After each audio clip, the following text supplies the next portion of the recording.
What's going on, everybody? It's Market Monkey Trades here. Today I'm going to review my $347 trade from supply and demand, my favorite strategy. I'm going to show you my entry, my exit, and my whole thought process. It's going to be a very insightful video, so stay tuned and watch to the end. Before we get into anything, I just want to say marketmonkeytrades.com. I have my course there. You can learn about supply and demand and every other strategy I learned there. And also Market Monkey LLC on Instagram. Super insightful. I post my trades, my setups, and my P&Ls there. So you're definitely going to want to check out our Instagram page. Now, going into today, I had a couple different things on my mind.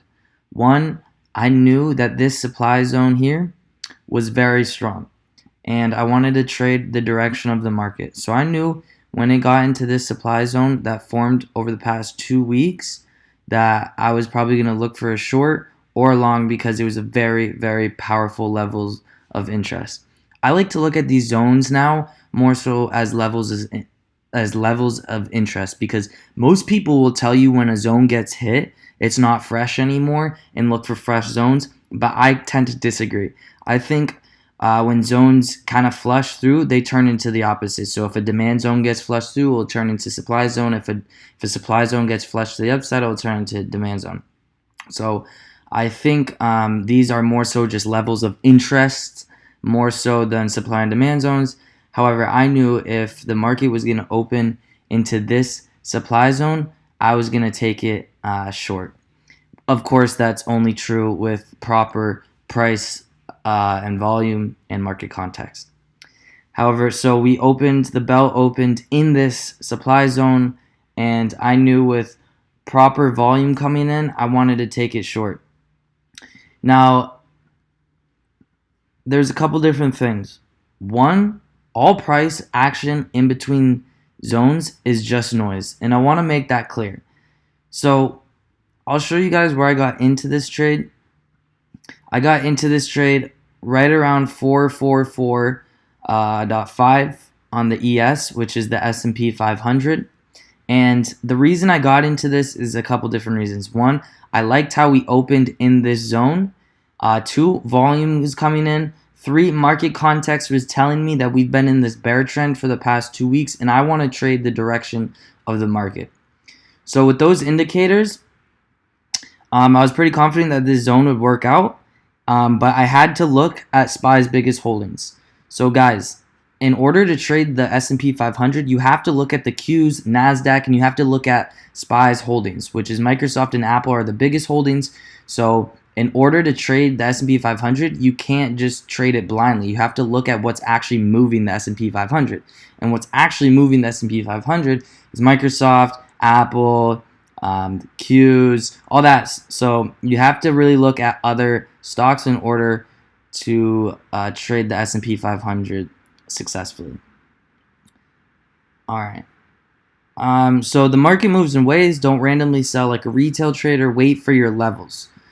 So today, when I got in this market to go short, I grabbed some puts, and it flushed all the way down. Now, I could have sold here for some great profit. I was up, I think, like $200 right here. And then it started to rally up. Now, some retail traders would have just taken their profits right here, see that it's making higher lows, and take their profit and get out. But that's not what a bank or institution would do. They have price levels. Everything that happens in between these zones is just noise. So I knew to hold this because there was no clear indicator telling me to sell. What tells me to sell is the next zone and price and volume. So I knew to hold on to this trade because there was no reason for me to sell. Most retail traders would take their profit and get out. But you guys have to understand that this action, this price action in between zones is just noise. Okay? Now let's say something happens with NASDAQ, something happens with Apple or Microsoft, and we completely see a rip and it starts holding the 200 SMA, starts breaking through VWAP, then yeah, we're going to look to sell. Okay? But in most cases, this price action, it just moves in waves. It's just noise. Let me show you the 5-minute chart and show you guys what I mean when I say the market moves in waves. As you can see, goes up, comes down, up a little bit, then down, up, then down, up again, then down. It's the same movements every day. You gotta wait for your levels to be hit instead of just being a retail trader and selling for no reason or buying for no reason. So like I said earlier, trade the direction of the market. I knew we were in a bear trend. I took puts at supply up here. I waited even when it started to bounce up more and I had my profits. I still waited because I wanted to reach the next demand zone. We didn't end up hitting the demand zone by the time I sold. I sold right here at 44.08. The reason I did that and didn't wait to touch this demand zone was really just because I was done trading for the day. I don't like to trade past 12 o'clock because there's not much volume coming in. So I decided to take profits. Now don't get me wrong, this will definitely hit the demand zone today. So you can hold your position all day and 200% your money, but the problem with that is I don't want to wait all day with my thetas and Greeks going, and I have other things to do. So I'm going to get out at 12 o'clock, and that's what I did. So I made $347 from this trade. I got in up here at 444 and got out around 4408. All right. So it's like a 34 pip play, 35, 36 pip play. Just a really good trade altogether. Lastly, I like to combine strategies with supply and demand.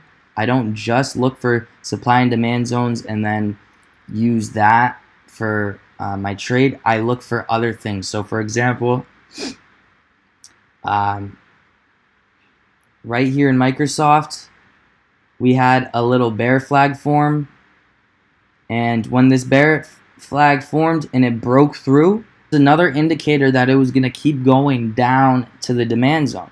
Once it flushed through VWAP, once it flushed through 200 SMA, that was another indicator that it was going to keep going to the downside. So that's what I mean when I say combine strategies.